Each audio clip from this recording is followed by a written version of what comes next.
Y en otra información, el jefe de gobierno, el doctor Mancera, celebró el trabajo de su administración al superar la meta de espacios recuperados.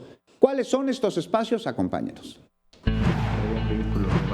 En lo que va de la actual administración de gobierno en la Ciudad de México, se ha superado la meta de recuperación de hectáreas ocupadas como asentamientos irregulares.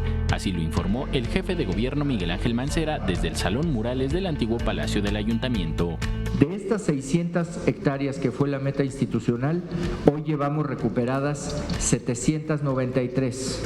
Es decir, que llevamos un avance del 132.11%. Hemos recuperado mucho más de la meta institucional. Recordó que una de las primeras acciones de recuperación que se realizaron al intervenir en 100 hectáreas fue en la delegación Tlalpan.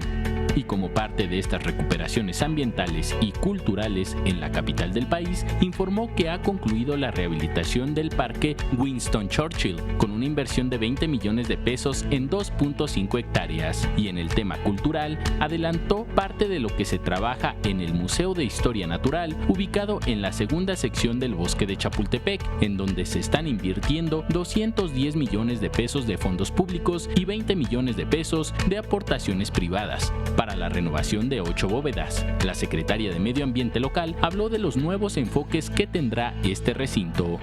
Tenemos 3 enfoques, que es evolución de los seres vivos, diversidad biológica y México megadiverso, que es, digamos, la parte más nueva y que queremos enfatizar de la biodiversidad que tiene nuestro país y la Ciudad de México.